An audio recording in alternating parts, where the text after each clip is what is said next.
And then trying to do that. Exactly. This is your dog?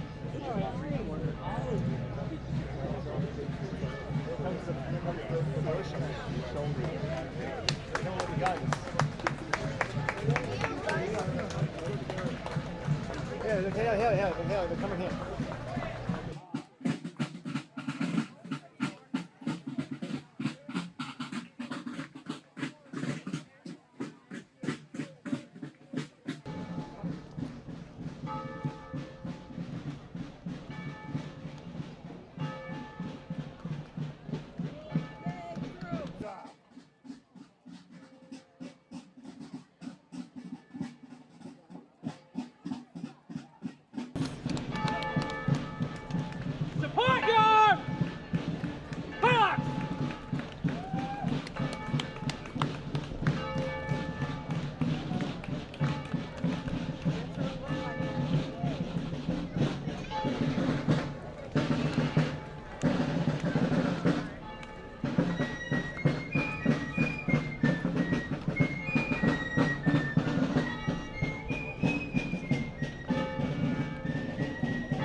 Obviously not.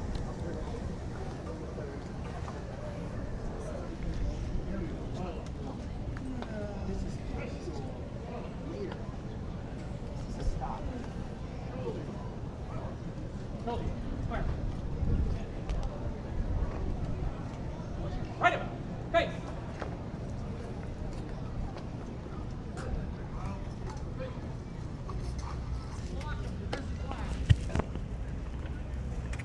Will be a high elevation. Up. Come right up to the.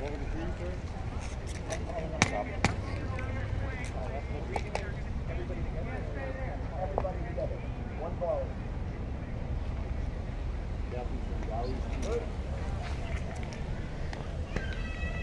Companies! Make ready! Reset! Elevate. Fire!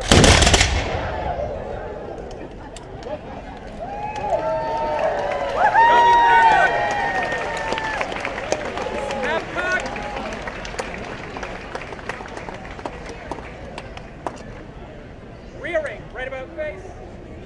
Rear. Right about. Hey. Secure your firelock. March! Right on me.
like to invite you to imagine Newburyport on July 19th, 1776.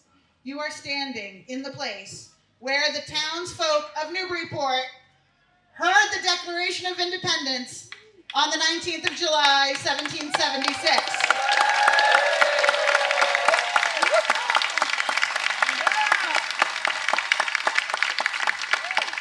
I invite you all to fuzzy up your eyes and replace the brick buildings around you with wooden ones.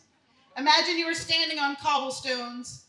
Let the noise of the traffic disappear, replaced with creaking timbers, straining ropes, people shouting, singing, laughing, and talking, babies crying, horses' hooves clattering past, hammers pounding. Let the electrical wires and lights disappear from view. The air smells of smoke and tar, sawn lumber and drying fish, horse manure and baking bread, and the sticky sweetness of boiling molasses. Are you there with me? Yeah. Hold that world in your mind today, and please remember it when you stand in this place for the rest of your life. Think of it when you come here. But I feel today the specialness of this place. And for those of you who live here or in this vicinity, know that you are stewards of a special place. Today we'll hear something important. And I'll leave you with this, okay? Listen to these words.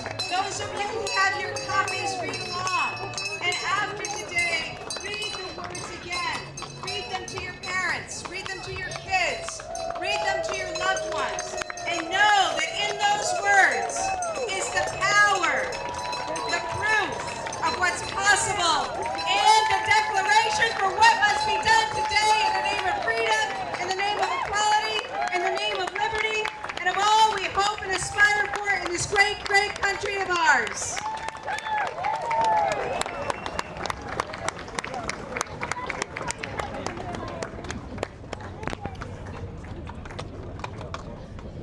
Oh, that's cool. Governor, for you from Congress. Please read and have it read to the people. Thank you. Thank you. I know it was a long journey. It was a long journey. It's a long journey. Thank you so much, okay? And thank you, okay? Thank you. What do we have here? For those of you who can't see, we were just greeted by a horse and rider who brought forth this incredibly important piece of parchment, traveling all the way from Philadelphia to this great square, where I now, as the 73rd governor of Massachusetts, have the honor of sharing this with a wonderful person, Mr. Edward Speck. Thank you, sir.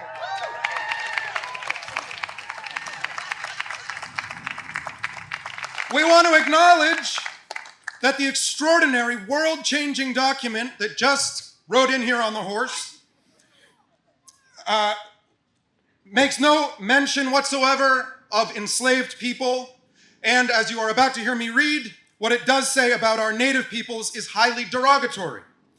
We consider it a sacred honor to get to read this declaration aloud, knowing that it poses further questions that would need to be answered 77 years later, and by succeeding generations, as we rededicate ourselves to its ideals and carry forth its revolutionary import together toward a more perfect union.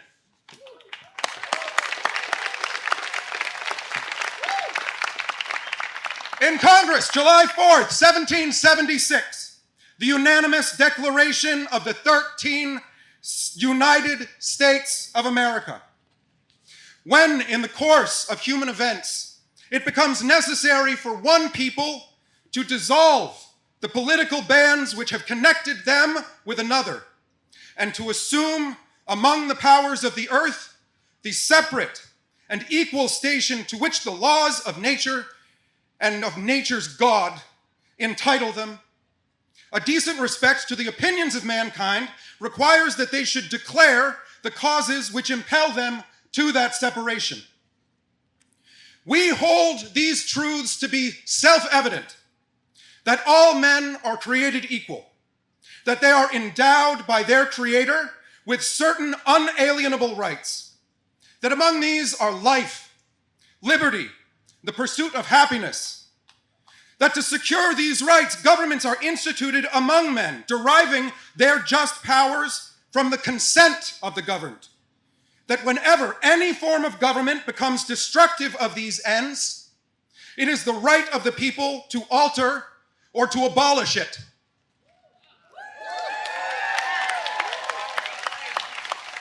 And to institute new government, laying its foundations on such principles and organizing its powers in such form as to them shall seem most likely to affect their safety and happiness.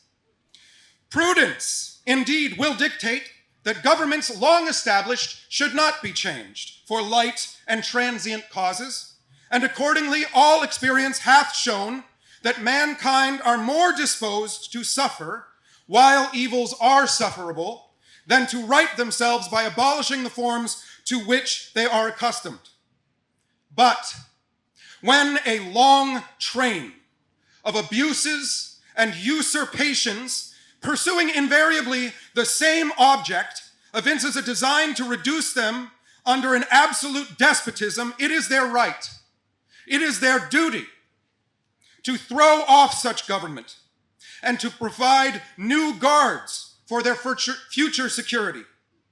Such has been the patient sufferance of these colonies, and such is now the necessity which constrains them to alter their former systems of government. The history of the present King of Great Britain is a history of repeated injuries and usurpations, all having in direct object the establishment of an absolute tyranny over these states. To prove this, let facts be submitted to a candid world. He has refused his assent to laws, the most wholesome and necessary for the public good. He has forbidden his governors to pass laws of immediate and pressing importance unless suspended in their operation till his assent should be obtained, and when so suspended, he has utterly neglected to attend them.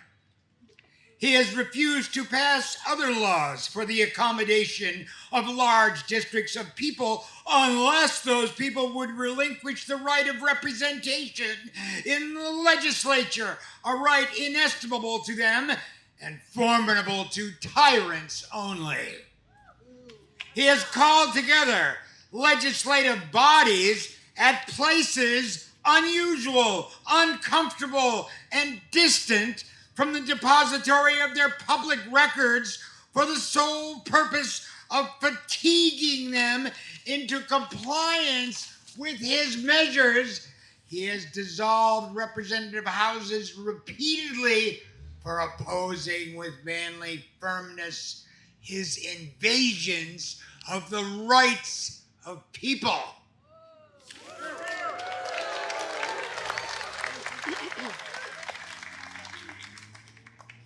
He has refused for a long time, after such dissolutions, to cause others to be elected, whereby the legislative powers, incapable of annihilation, have returned to the people at large for their exercise. The state remaining in the meantime exposed to all the dangers of invasion from without and convolutions within.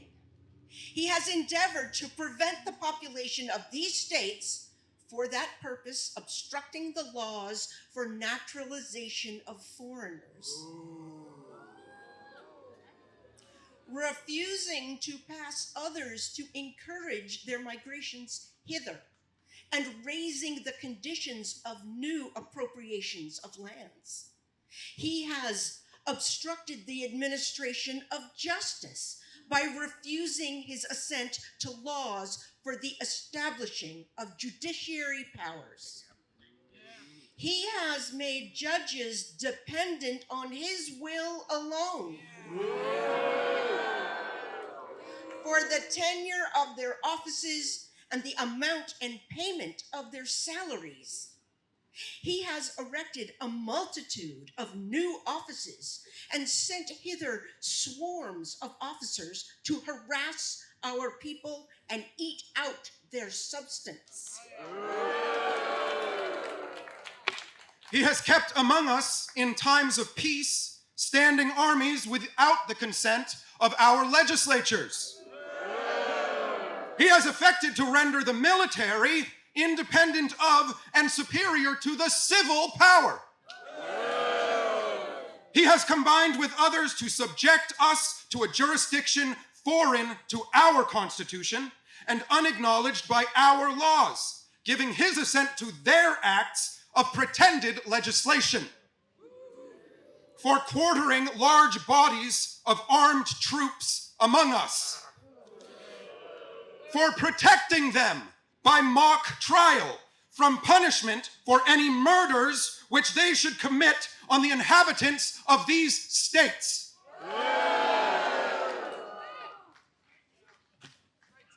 For cutting off our trade with all parts of the world. For imposing taxes on us without our consent. For depriving us in many cases for the benefits of trial by jury. For transporting us beyond the seas to be tried for pretended offenses, for abolishing the free system of English laws in a neighboring province, establishing therein an arbitrary government and enlarging its boundaries so as to render it at once an example and fit instrument for introducing the same absolute rule into these colonies. For taking away our charters, abolishing our most valuable laws, and altering fundamentally the forms of our governments. For suspending our own legislatures and declaring themselves invested with power to legislate for us in all cases whatsoever. Ooh. He has abdicated government here by declaring us out of his protection and waging war against us. He has plundered our seas, ravaged our coasts, burnt our towns, and destroyed the lives of our people.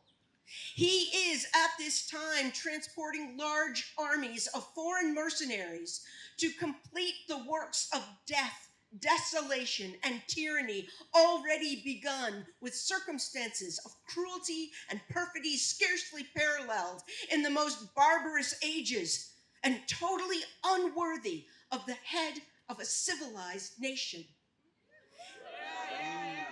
He has constrained our fellow citizens taken captive on the high seas to bear arms against their country, to become the executioners of their friends and brethren, or to fall themselves by their hands.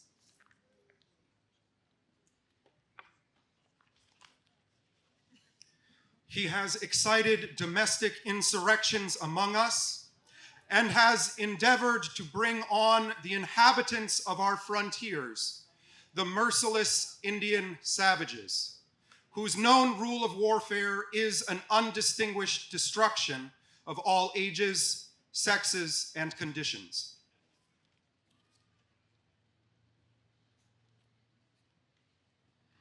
In every stage of these oppressions, we have petitioned for redress in the most humble terms. Our repeated petitions have been answered only by repeated injury. A prince whose character is thus marked by every act which may define a tyrant is unfit to be the ruler of a free people.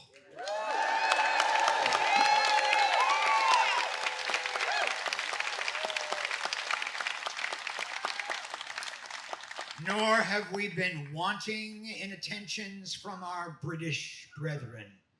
We have warned them from time to time of attempts by their legislature to extend an unwarrantable jurisdiction over us. We have reminded them of the circumstances of our immigration and settlement here.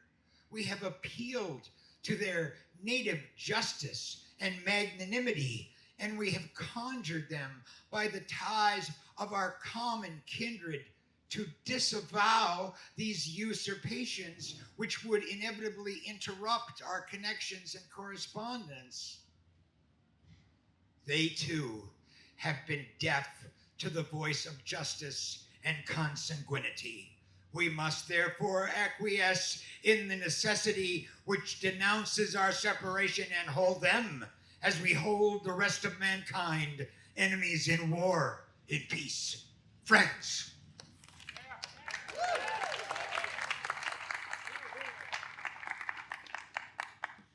We, therefore, the representatives of the United States of America, in General Congress assembled, appealing to the supreme justice of the world for the rectitude of our intentions, do, in the name and by the authority of the good people of these colonies, solemnly publish and declare that these united colonies are, and of right ought to be, free and independent states, that they are absolved from all allegiance to the British Crown, and that all political connection between them and the state of Great Britain is and ought to be totally dissolved.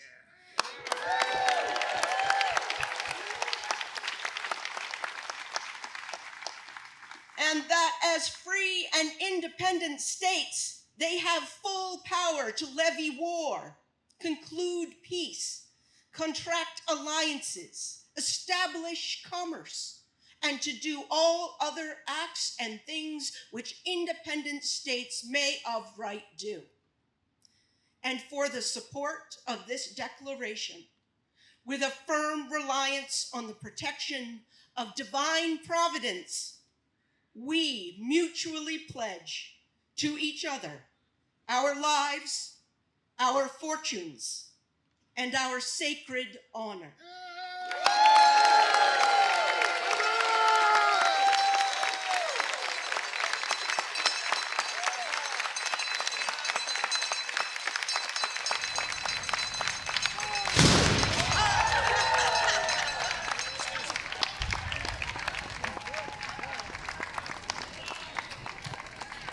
Thank you all for coming. Thank you for declaring your independence, Newburyport. Can I get a huzzah for our dignitaries and Governor Healy? Huzzah! And now, once the military has made it across the way, please join us at the waterfront. Thank you.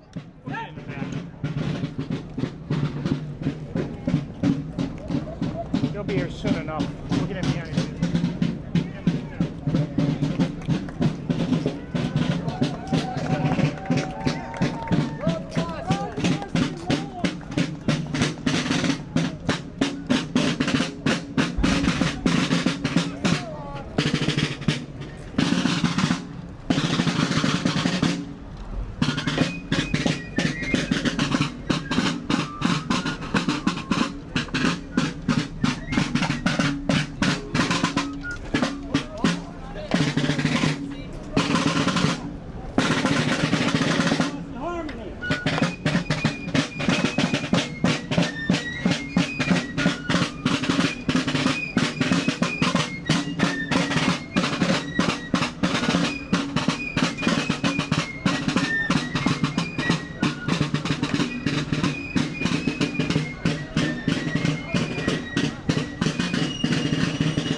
A real piece of salted cod. The one that comes out of Philly isn't handwritten, it's printed. I'm portraying an 18th century sailmaker